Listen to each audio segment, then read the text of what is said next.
And so can we welcome Adrian Holloway? Thank you.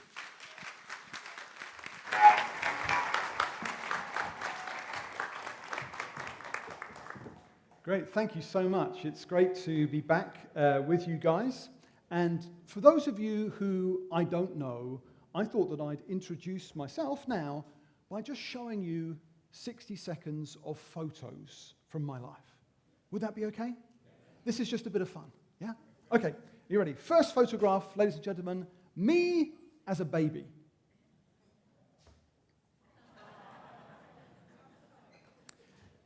You can see here, ladies and gentlemen, that I was actually born with a receding hairline. You can also see, if you look very carefully, that I was born with a squint, which means that wherever you are seated in this room, at least one of my eyes is looking at you. Next photograph, me, age 7. As you can see, folks, I've really got a number of problems here. In fact, we could spend the whole morning going through them one by one, but just to choose one of my many problems, you can see what's happened here is that my mum has got out the old kitchen scissors, and she's tried to cut my fringe straight, but she's gone ever so slightly uphill. You see that? Next photograph, me in a band. Oh yes. Oh yes. When I was a student, I too was in a band. And Jim, standing on one side of me, Jim has a bit of a pout. Can you see his lips pouting? Yes? That's because Jim has been in a band before. Roddy and me, however, we haven't been in a band before, so we're just trying to look cool, you know, like you do. Next photograph, me on my stag day. Just to explain, if you're not familiar with this tradition, here in Britain, if you're a man and you want to get married, you first have to dress up as an ostrich jockey. And now I'm married to my wonderful wife, Julia, and we've got these 4 lovely daughters. So I am now 49 years into my journey through life. And probably all of us would agree that during the course of a typical 70, 80, 90-year life, probably all of us would agree that normally, usually there comes a moment. Now, granted, this moment may only last for 5 minutes, but at least for those 5 minutes, you and I ask this question: am I alive for a reason? I mean, I can see, talk, think, feel, I can have fun, but is there any purpose to life?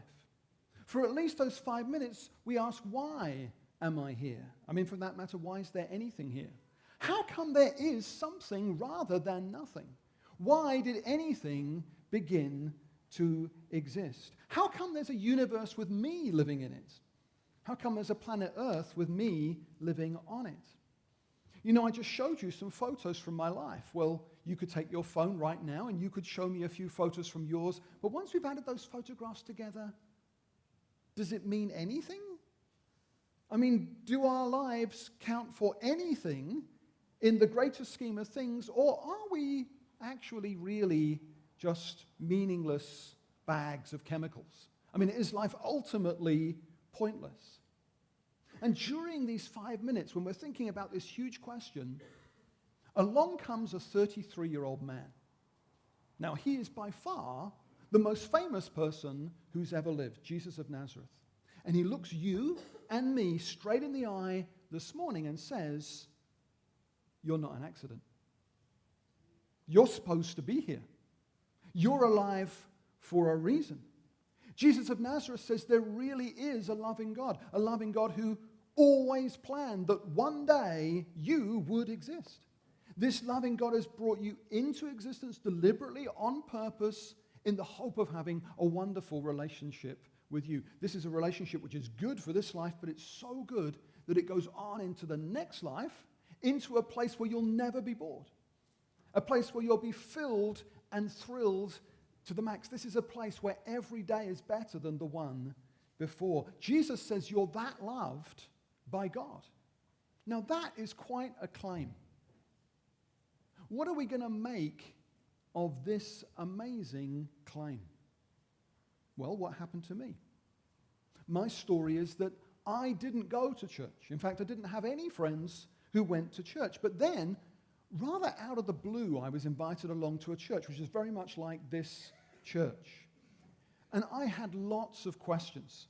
And one of my questions was this: hasn't science buried God? And this morning, I'd like to explore this question in terms of the journey that I went on and some of the questions that I asked along the way. This book that I'm holding is the personal story of a scientist, a geneticist called Francis Collins. It's his story of how he converted from atheism to Christianity.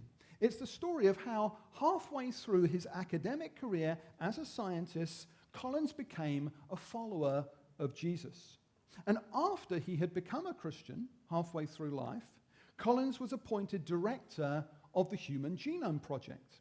And in April 2003, he announced to the world that he had successfully mapped the entire human genome, one of the most astounding scientific advances of all time.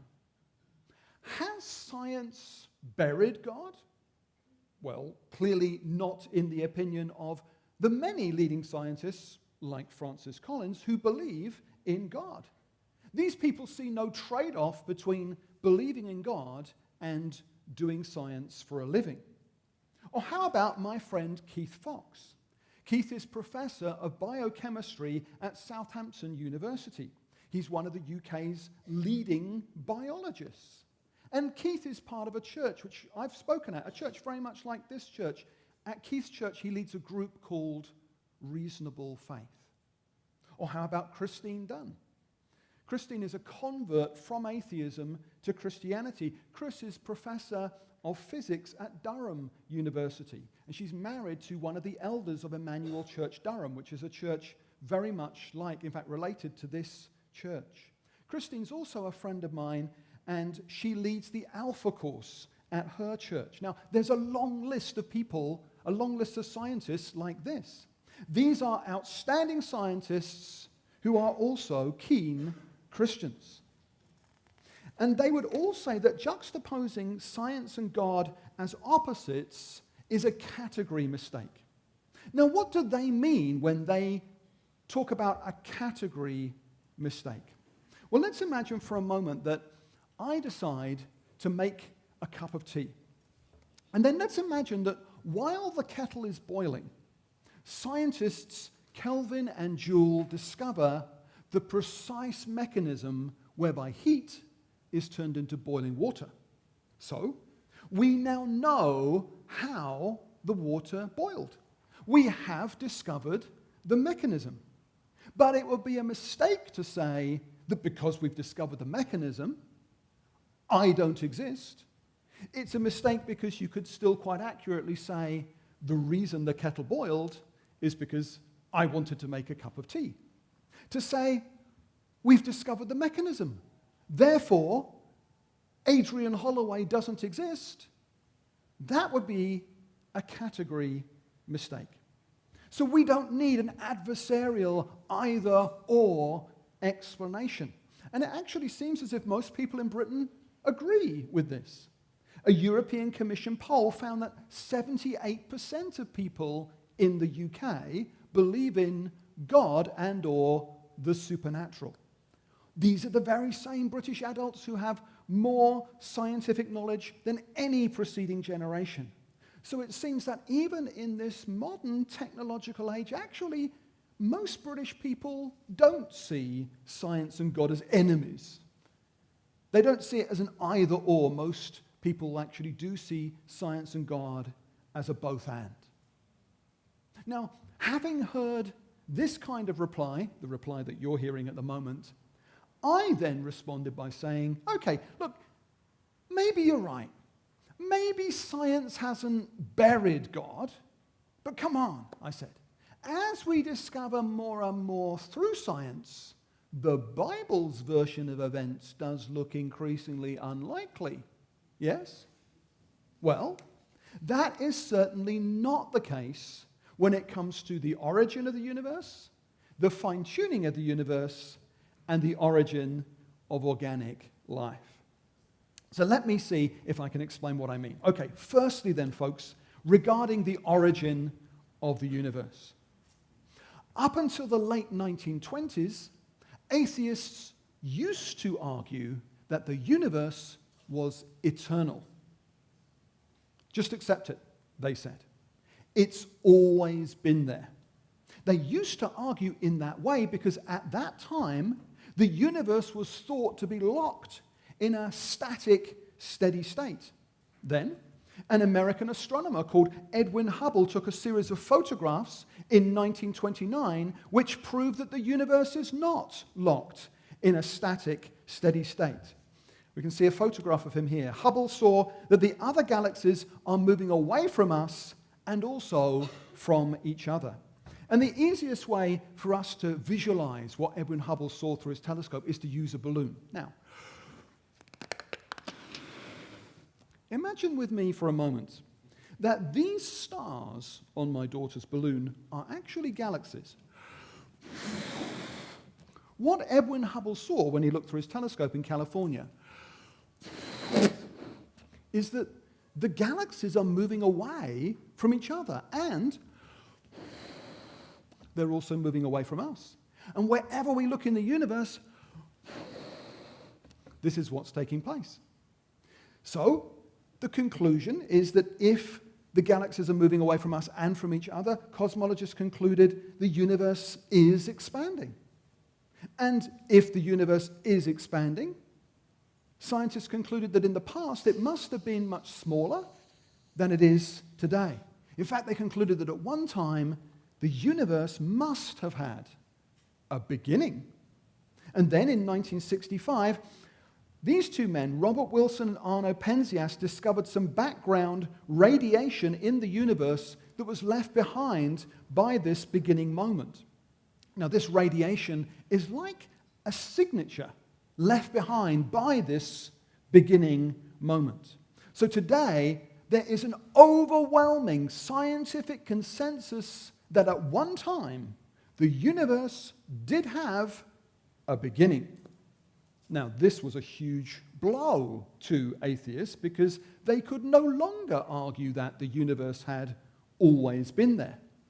Folks, this is a really good example of a scientific discovery that has made it easier to believe in God, because this beginning moment does look like Genesis chapter 1, verse 3, where God said, "Let there be light," and there was light. Let me put the same thing to you a different way. Imagine if I said to you that 13.7 billion years ago, there was absolutely nothing. And then, a fraction of a second later, there was a huge purple carrot the size of Chafford Hundred. The sudden appearance of the huge carrot would demand some sort of explanation. You see, it's not that matter and energy exploded into an already existing space-time universe. No. Space and time themselves began to exist at this beginning moment. Space, time, matter, and energy all began to exist at this beginning moment. We now know that the universe did come into existence suddenly out of nothing. And this discovery supports the second step of a simple case for the existence of God. Step 1 says that everything that begins to exist has a cause. Now, this sounds reasonable. Hey, we don't know of any exceptions to step 1. Step 2 says that the universe began to exist. And as we've just seen, actually, this is the reigning scientific orthodoxy today. Today, this is the standard model. The conclusion necessarily follows that the universe has a cause. Something or someone that exists outside of time and space caused the universe to come into being. Let me just finish this point with a funny story. Funny story about a friend of ours. My wife and I have got a friend called Angela, and she lives in the same village in Surrey where my wife's parents live. And this is a village, it's very kind of rural, and they have one bus a day. So our friend Angela is waiting for the daily bus at the bus stop. And it's a cold, snowy day, and looks like the bus is delayed, or perhaps it's even been cancelled. There's a couple of other women at this bus stop. They're waiting for the buses while Angela's trying to keep warm. And she's just about to give up and go home and write the whole thing off as a disaster, when at that moment, a car pulls up and stops at the bus stop. There's a woman driving this car. She winds down her window and she calls out, "Do you want a lift?" Angela thinks, I really do want a lift. I'm pretty cold and I do want, yeah. So Angela gets into the car. The other two women who are waiting at the bus stop, they get in as well, yeah? So picture the scene. This woman then pulls away, driving her car away from the bus stop. She's got 3 women on the back seat. There's Angela in the middle. There's a lady that Angela doesn't know on her right-hand side. There's another lady that Angela doesn't know on her left-hand side. But the thing is, Angela says, there was no conversation. Silence. The 4 of them going along the road, no conversation for 5 minutes. 5 minutes later, they've now been driving along for 10 minutes, and still no one has said anything. And then the lady on Angela's right-hand side, she starts talking to the driver. It's obvious these 2 women already know each other. And then the lady on Angela's left-hand side, she joins in the conversation. It's obvious she also knows the driver, and she also knows the lady on Angela's right-hand side.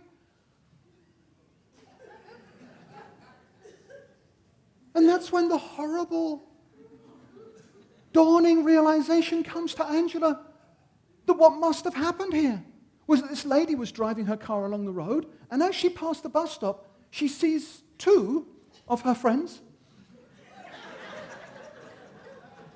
So she stops her car and she winds down her window and she calls out to her 2 friends, "Do you want a lift?" And as her 2 friends get into her car,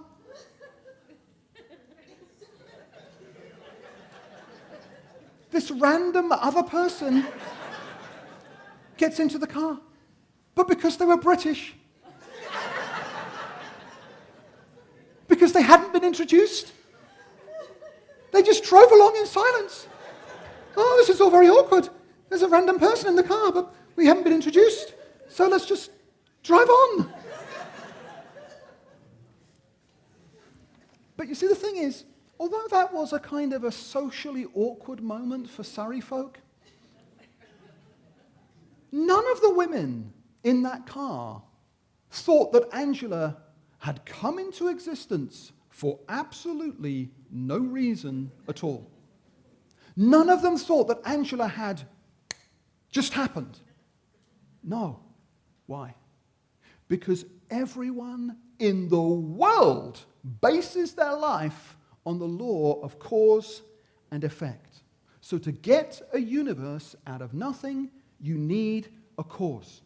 And a cause that is capable of bringing space, time, matter, and energy into existence, hey, you could call that first cause God. So anyway, I looked at the origin of the universe. Next, the fine-tuning of the universe. Now, we know that if we were just 5% closer to the sun, we would fry. We know that if we were 5% further away, we would freeze. There wouldn't be any life on Earth.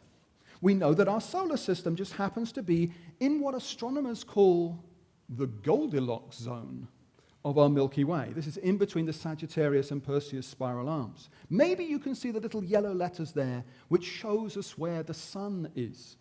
This is a rare, safe place in the Milky Way. Also, of course, where you are. But the degree of fine-tuning that we are talking about when we are talking about the origin of the universe is far more impressive than any of this. Because way back at the beginning of the universe, there is an explosion which causes matter to fly outwards, but it flies outwards at a perfectly controlled speed. You see, too fast an expansion and nothing would ever settle down. There wouldn't be a universe. So the universe expands, but the speed of expansion turns out to be critical, because if it's slowed down too much, the universe just collapses back on itself, and it never gets going in the first place. Folks, if the rate of expansion 1 second after the beginning moment had been smaller by even 1 part in 100 million billion, the universe would have recollapsed before it ever reached its present size. And the speed of the expansion of the universe is controlled by something called the cosmological constant. This is the energy density of empty space. Therefore, the cosmological constant cannot be just any old number. No. In order for life to exist, the value of the cosmological constant, which is 4 up from the bottom of this screen, that number has to be fine-tuned to a very precise number. Otherwise, we wouldn't be here. It is not just the cosmological constant. All 20 of the values on our screen, all 20 numbers, all 20 values have to be just so. Otherwise, no humans, no people would ever have existed. Even the tiniest variation, either here or there, makes all the difference. Maybe I can give you a funny illustration of this point. Now, I wonder whether you could perhaps just do me a favor. This is a bit of fun to make this point. Could you all just, for a moment, just look this way, and I'm going to ask you, if you wouldn't mind, to vote on something. We're going to have a show of hands in a second. So first of all, could you please raise your hand if you think that I have got a criminal record? Could you please raise your hand? Okay, there's a hand up straight away at the back. Lady on the back row is absolutely convinced. Another guy, okay, not very much, a few hands. Okay, jump over here. All right, a few hands. Hands down, thank you very much. And now, could you please raise your hands if you think that I have not got a criminal record? Could you please raise it? Oh my goodness, vast majority. Okay, hands down, thank you very much. Folks, the truth is that actually I have got a criminal record. Now, the people who put their hands up are pleased, yeah. So,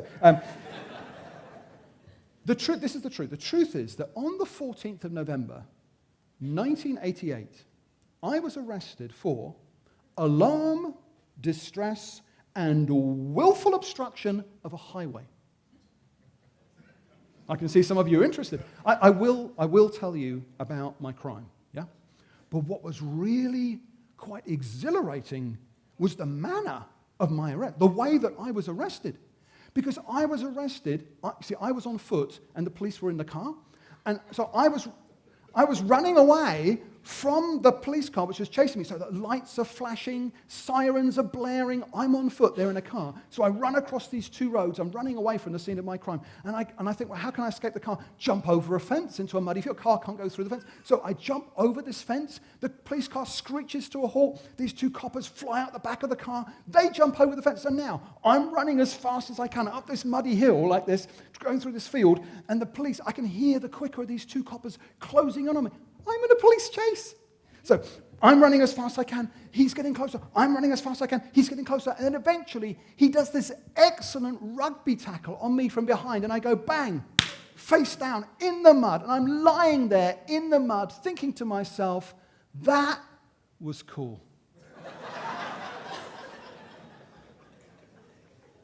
I mean, they must practice that, don't you think? 1 minute, I'm in full speed. The next, bang, face down in the mud. So I'm lying there, face down in the mud. And of course, like you would, I'm thinking through all the cop TV shows that I've watched growing up.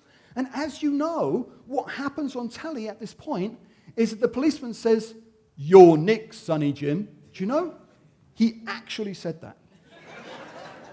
I was so delighted. So I stood up and I said, "Officer, I really want to thank you. It was really quite exciting. The sirens and the lights and the chase.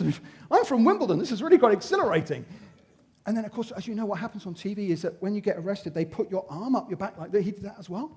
So now I'm being marched back to the squad car like this. And as you know, what happens on TV is when the arrested person is put in the back of the car, yeah, one of the policemen puts their hand on your head and they push you down as if you've never got into the back seat of a car ever before. So he pushes me down. I'm in the back of the car, and so I go down the station. I empty out my pockets, yeah? And so I'm put in the cells, and I'm arrested. Now, it might be that there's one or two of you here, and you are wondering, what was the alarm? What was the distress? What was the willful obstruction of a highway? Well, I have to confess to you that I was a student at the time.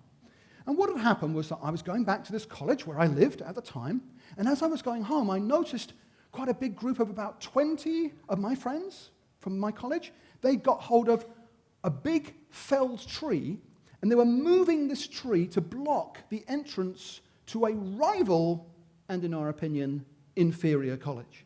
And so I naturally joined in, because at that time in my life, I genuinely believed that this other college was of no public benefit anyway. So I thought it was a good thing to block access to this other college, so I joined in. And of course, what happens next is the flashing blue lights appear in the distance, and all my mates scarper.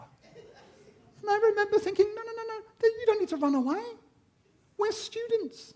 This is obviously a student prank. The police are reasonable people. I'm from Wimbledon. I'll be able to reason with these people.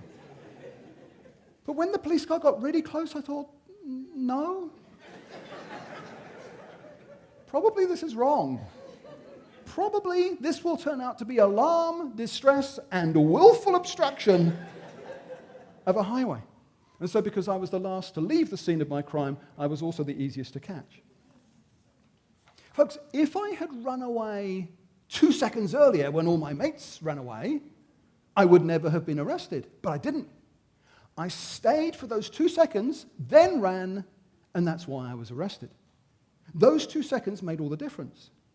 What we are talking about right now is the difference between our universe existing and nothing existing, the difference between those two things coming down to a far smaller variable than those 2 seconds. Roger Penrose, this is the man who helped develop our current understanding of black holes. He worked out the chances of entropy. Entropy is the amount of order that there is when the universe begins that subsequently decays, yeah? The chance of us having the amount of entropy that we actually did have, that chance, he worked out, is 1 chance in 10 to the power of 10 to the power of 123. Ladies and gentlemen, that is a number that has got more zeros on the end of it than the total number of particles in the entire universe. But that number has to be just so, otherwise we wouldn't be here. Entropy, folks, is just one of the 20 factors. All 20 have to be just so for us to be here. So question, why is our universe so unlikely? Answer, because of the number of competing forces that have to be perfectly balanced in the earliest seconds of the universe's existence. It turns out that gravity and electromagnetism have to just, bing, exist. But not just exist, they have to be finely tuned to each other. The same's true of matter and antimatter, the same's true of neutrons and electrons, the same's true of the strong and the weak nuclear force, and so the list goes on. Any messing with any of the numbers in the column that says value in our universe, and we wouldn't be here. There'd either be no universe or there would be no life. Let's take gravity, for example. Now let's imagine, just for a moment, that this tape measure was enormously long. So long that it actually stretched from one end of the universe over here all the way over to the other side of the universe over here. If it did, it would genuinely reflect or represent the possible range of values that gravity could have had in the universe. Okay, we've got the smallest possible value for gravity over this side of the universe. We've got the biggest possible value for gravity over this side. Now let's imagine, folks, that the value of gravity is currently set here on Earth, yeah? Now, let's imagine that I want to increase the strength of gravity on Earth by just a tiny amount, just from here, 2.5 centimeters from here to here, on this vast scale. Folks, scientists have discovered that this tiny increase from here to here would actually have increased the strength of gravity on Earth 1 billion-fold. It would have meant that there would never have been any life on Earth. This tiny increase from here to here would have meant that planet Earth would have had a maximum diameter of just 12 meters. In other words, planet Earth would never have been any bigger than this room. That's gravity. But actually, all the numbers on the screen all have to be just so in order for us to be here. In fact, scientists have calculated, taking 2 of the 20, that they're fine-tuned to each other to a precision of 1 part in 10 to the power 40. Now, how can we visualize a 1 in 10 to the power 40 chance? Well, conveniently for us, astronomer Dr. Hugh Ross from Toronto University, he's got a famous illustration of the 1 in 10 to the power 40 chance. This is what he says. Imagine a continent the size of North America. Then cover that continent with small coins and pile your coins up so high that your coins reach 236,000 miles up into the sky, which incidentally is the distance from our planet to the moon. He then says, take an additional 1 billion other continents, also the size of North America, and cover these other 1 billion continents again with small coins, and again pile your coins up 236,000 miles into the sky. Yeah? He says, then take an additional 1 coin, but this time paint your 1 additional coin red. He says, then hide your 1 red coin somewhere in one of the 1 billion piles, all of which are the size of North America, all of which reach 236,000 miles into the sky. Once you've done that, he says, find a member of the public and ask them whether they would like to participate in a scientific experiment. If that person says yes, you then blindfold them and you say, pick a coin, any coin. You can pick any coin from one of the 1 billion piles, all of which are the size of North America, all of which reach 236,000 miles into the sky. The chance that this person will pick out the 1 red coin first time is a 1 in 10 to the power 40 chance. Folks, that's what we need for just 2 of the values on our screen to be fine-tuned to each other as they currently are. But in order for you and me to be here to talk about it, all 20 have to be fine-tuned. Folks, I reached a point where I realized that in any other area of my life, I would never accept chance or sheer luck as the best explanation for the facts which are in front of us. Next, thirdly, the origin of organic life. Now, to get into this, maybe I can just tell you about a funny thing that happened to me actually watching the World Cup, watching football on television. Now, what I'm about to say, for those of you much younger than I am, will actually be difficult for you younger ones to imagine. But I want you to know that when I was growing up here in England, every 4 years, when the Football World Cup came around, I want you to know that everyone in England genuinely thought that England would win the World Cup. Hard to imagine, I know. I mean, the truth is that deep down in our hearts, we knew really that England wouldn't win the World Cup. We knew that we would be knocked out on penalties.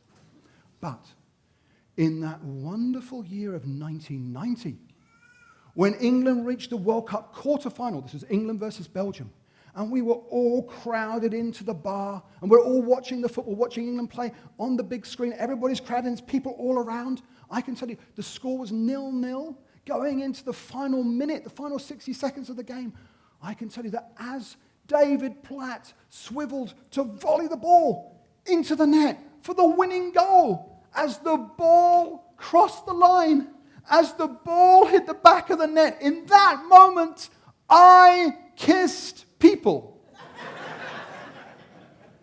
who I'd never met. What a moment that was to be alive. Italia 90. There is something about life which is exciting.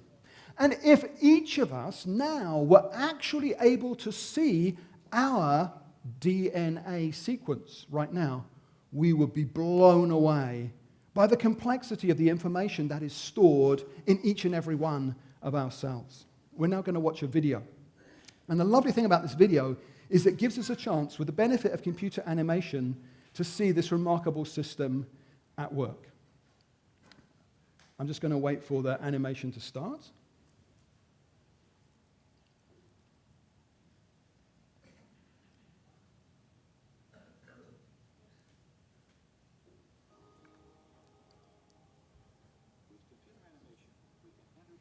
Okay, we're underway. You just want to kill the sound, and I'm going to voice this over. Okay. After entering the heart of the cell, we can see the tightly wound strands of DNA, and these are storehouses which contain the instructions that are needed to build every protein in an organism. And then, in a process known as transcription, something remarkable happens. There is a molecular machine which unwinds, can you see it there? Unwinding the DNA helix to expose the genetic instructions that are needed to assemble a specific protein molecule. Then what happens next is another molecular machine copies, can you see it? Copying these instructions to form a molecule known as messenger RNA. And when this process of transcription is complete, this slender RNA strand carries the genetic information through the nuclear pore complex. This is the gatekeeper for traffic in and out of the cell nucleus. Then, the messenger RNA strand is directed to a two-part molecular factory. This thing is called a ribosome. And after it attaches itself securely, this amazing process of translation begins. Inside the ribosome, a molecular assembly line builds a specifically sequenced chain of amino acids. These amino acids are transported from other parts of the cell, and then they're linked into chains that are often hundreds of units long. And it's their sequential arrangement that determines the type of protein that is being manufactured. And remember, all of this is determined by your unique genetic DNA code, that code that was embedded in that double helical structure way back at the start of our video. Now, when this chain is finished, it's moved from the ribosome into this barrel-shaped machine, and in here, it's going to be folded into the precise chain shape that will be critical for its function. And it is, of course, amazing to think that while you're watching this on the screen, exactly this is happening in your body on a microscopic scale, even as we're watching it being animated on the big screen. After this chain is folded into a protein, it's then released and then shepherded by another molecular machine, which turns up, and it's taken, can you see it? It's being taken to the exact location where it's needed. Amazing. Now that is a cell today. But even the most basic or primitive cell that scientists have ever been able to imagine, even that cell contains information in a code. So the code and the means of translating the code are both needed from the word go. One of those things is useless without the other. So here's the mega question. Where did the information come from in the first ever living cell? I've listed on the screen some of the newly discovered barriers that we found. Suffice to say, we don't have a viable, naturalistic explanation for how life started on Earth. In fact, with each passing decade, the problem of getting life from non-life increases. So, folks, we're out of time. Let's now try and draw some of the threads together as we come into land. Nothing that I've said this morning proves that God exists. But if you were to look for the inference to the best explanation, then when you look at the origin of the universe and when you look at the fine-tuning of the universe, and when you look at the origin of biological information, in all three cases what seems to be needed is a transcendent, intelligent first cause. And you could call a transcendent, intelligent first cause God. So it's clear that actually science hasn't buried God. God's existence is a reasonable explanation for the existence of the universe and for the existence of life. Okay. What about Charles Darwin's famous theory of evolution? Well, evolution begins with the entire universe already in existence. Evolution has nothing to say about how the universe started or how life began. So let's be clear about how limited the scope of evolutionary theory actually is. Biological evolution does not even start until the universe has already existed for 10 billion years. How did the universe get here? Why did it begin to exist? Evolution doesn't even address those questions. Evolution begins after you've already got our universe, after you've already got planet Earth, and after you have already got a single-celled organism living on the surface of our planet in the ideal conditions. So I think it's obvious that evolution could be true and God still exists. At least it would be a mistake to say, because evolution has happened, God does not exist. That is the mistake that Richard Dawkins makes. That is the category mistake that we started with. I just want to say something very briefly about three different Christian responses to evolution. And as I do, maybe the band would like to come up and join me. First Christian response is usually called young earth creationism. This is the view that says that actually the earth is young. It's only around 20 to 30,000 years old, and it was actually created within 6 24-hour days. This view says that common descent, evolution between species, has not taken place. And if you want to find out more about this view, you could look on the internet at Answers in Genesis. A second alternative view is called old earth creationism. Now this view, in contrast to the first, actually accepts the scientific consensus today. The scientific consensus says that the universe is 13.7 billion years old, that the earth is 4.5 billion years old. But this view agrees with the first view in saying that evolution between species, common descent, has not taken place. If you want to find out more about this second view, I would recommend Reasons to Believe, or reasons.org. A third view is called theistic evolution. This view differs significantly from the first two in that it says that actually common descent evolution between species actually has taken place. This view says that God kind of supervised or guided the process either to a greater or a lesser extent. And to find out more about this view, you could look at biologos. Now, folks, all three of these views are taken by sincere Christians who want to take the Bible seriously. Obviously, they do interpret the early chapters of the book of Genesis differently. Now, in this church, you will probably find all three of these views represented somewhere, and in fact, you'll probably find a couple of others as well. So you might be asking, okay, what is the bottom line? Well, the bottom line must be that some of the world's leading scientists are Bible-believing Christians. So no one here is being asked to throw their brain out of the window. None of us are being asked to commit intellectual suicide. Evolution used to be the big question. It's no longer the big question because of all the evidence we've found in the past 20 years for the fine-tuning of the universe. The big question now is, why is there a universe that's got life in it?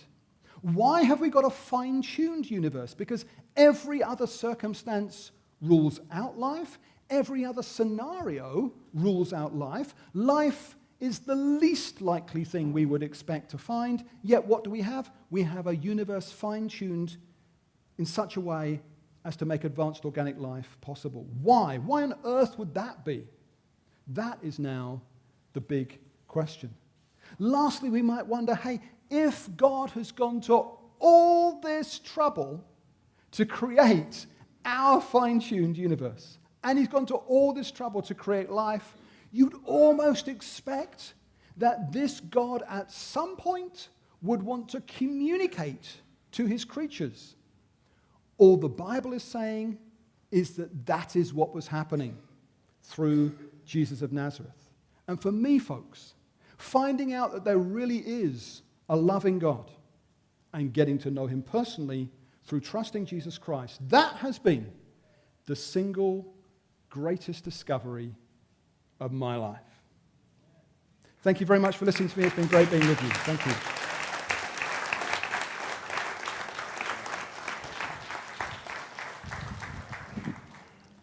Great. Wasn't that great? You know, we have such an amazing God. And we come to worship the Creator, not the created. Paul says in Romans, I am not ashamed of the gospel, because it is the power of God for the salvation for everyone who believes. Guys, we have got good news. And we can trust the good news because it's all about Jesus. And Jesus is the Creator.